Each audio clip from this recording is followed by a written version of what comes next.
5, 4, 3, 2, 1, 0. All engine running.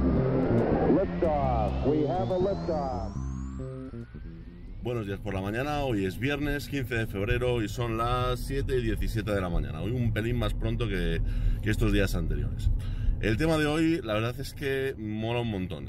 Va sobre inteligencias artificiales, un poquito de matemáticas e incluso algo de filosofía, ¿vale? Viene todo de un artículo que leí ayer o anteayer, más o menos, en Quartz, en los que hablaban un poco de una de las inteligencias artificiales que más menciono, yo creo, en este podcast, que he mencionado en el canal de YouTube y en todos los lados, y es Google Translator, que como sabéis, yo os he mencionado varias veces que de un tiempo a esta parte ha mejorado considerablemente. Es decir, la verdad es que para los que trabajamos y de vez en cuando necesitamos alguna ayuda, ¿no? Porque algún texto que nos mandan a lo mejor nos parece que no tiene mucho sentido, o queremos traducir un poco más deprisa o lo que sea.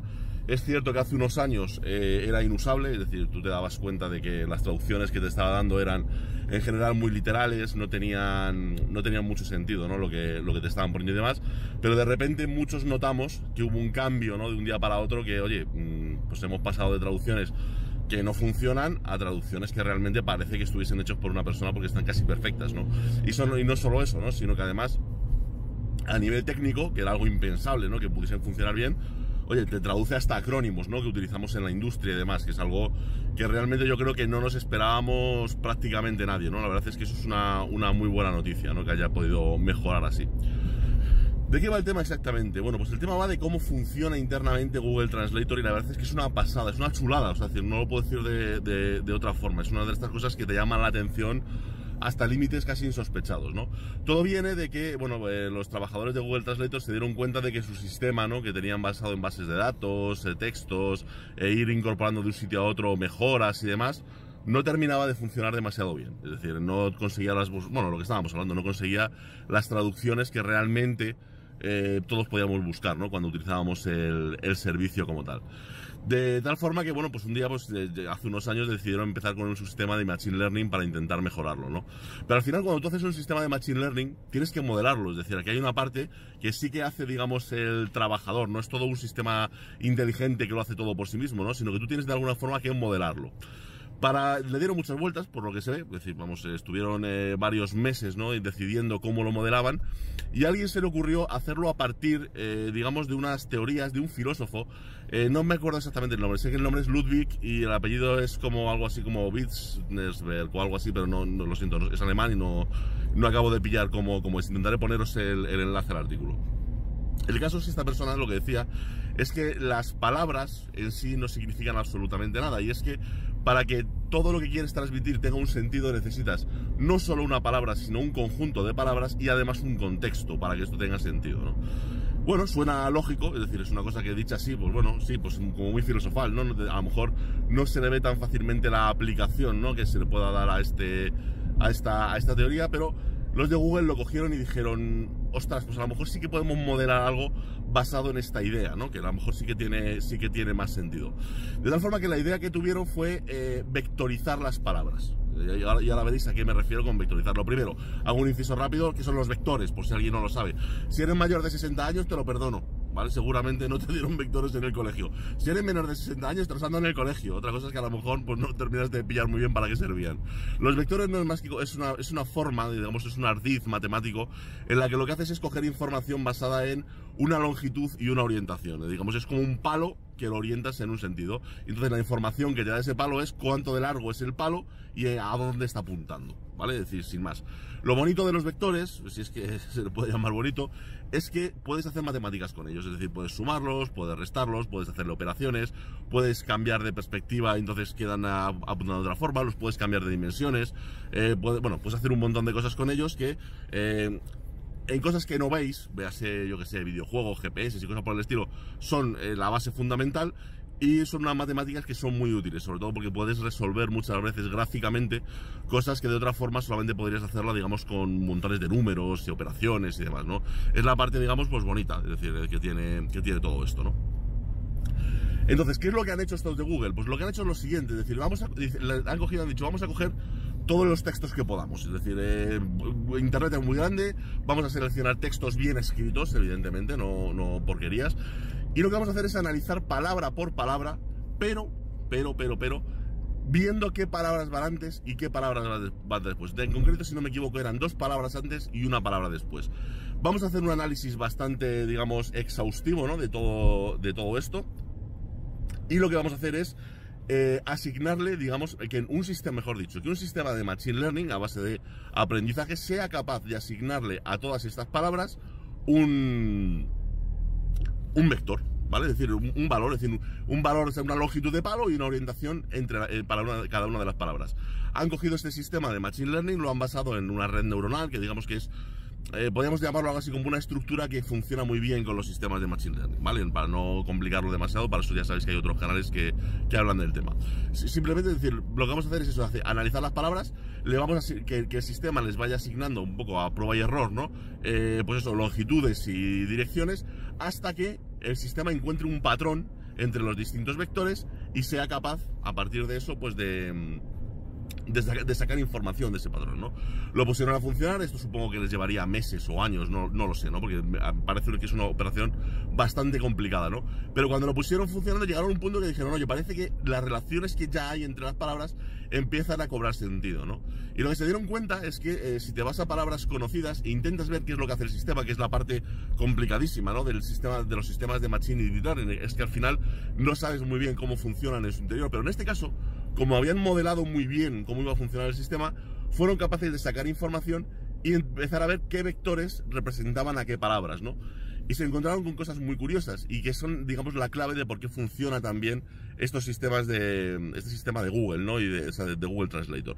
Y es que te ponen como ejemplos, que la verdad es que son muy ilustrativos, que si tú coges la palabra rey, mejor dicho, si tú coges el vector rey, le restas el vector hombre y le sumas el vector mujer, te queda como resultante el vector reina.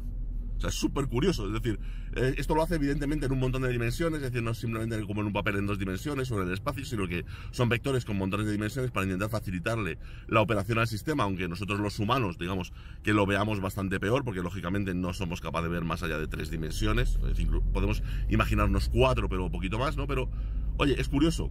Es curioso porque si tú coges, si ellos cogían al azar, por ejemplo, el vector China, el vector Beijing, y cogían el resultado, era exactamente el mismo resultado que el vector, si cogía por ejemplo el vector España y le restabas el vector Madrid.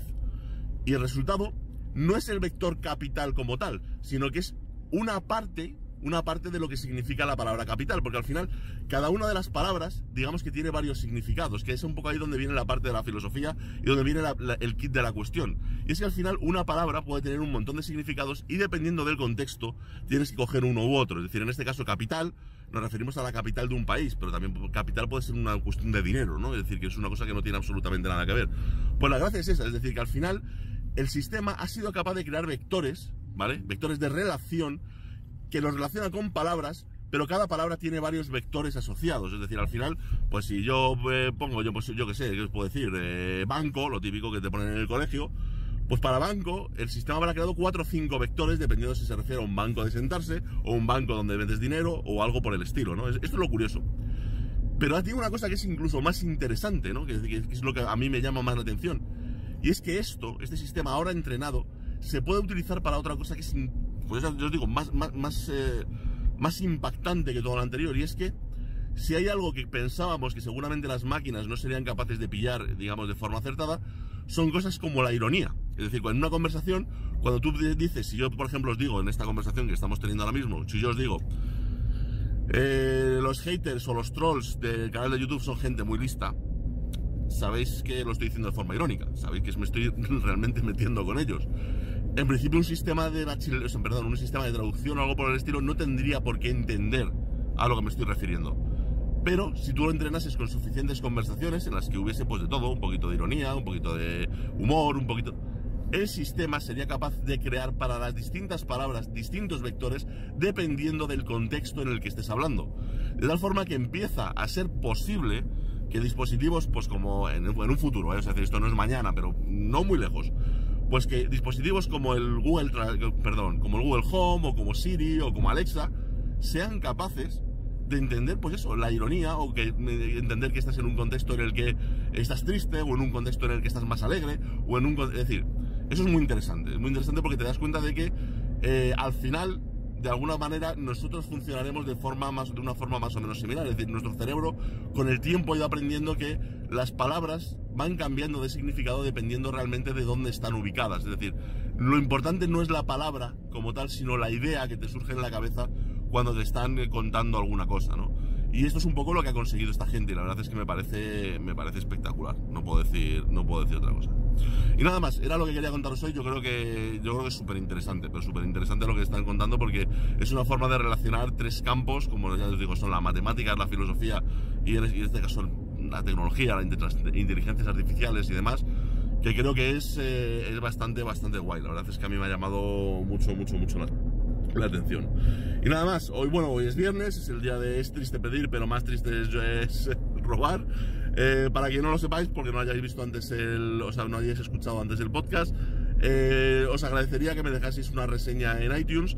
Por cierto, tengo que decir, no conozco el nombre de la persona, pero la última persona que me ha dejado una reseña, se la agradezco mucho. Es decir, se la agradezco mucho porque ese tipo de reseñas son las que realmente me hacen seguir con estas cosas. Es decir, el hecho de que no deje el podcast, o incluso aunque haya parado un poco en YouTube e intente subir el contenido a YouTube para que haya más accesibilidad a más gente y demás, ese tipo de comentarios la verdad es que se agradecen muchísimo. Te lo agradezco de corazón el comentario. Así que si queréis dejarme algún comentario, si podéis ayudarme dejándome 5 estrellitas y demás para intentar que llegue a más gente. Es decir, porque al final ganar posiciones en iTunes para lo único que sirve es para que más gente vea que existe el podcast y más gente lo pruebe y podamos ser más en la comunidad y demás, pues os lo agradecería mucho. Y nada más, ahora sí, como digo todos los días, si queréis contactarme, contarme alguna cosa o algo por el estilo, podéis hacerlo en @OliverNavani en Twitter, ahí estoy más o menos todo el día disponible, o en nuestro grupo de Telegram, Todas Nuestras Movidas.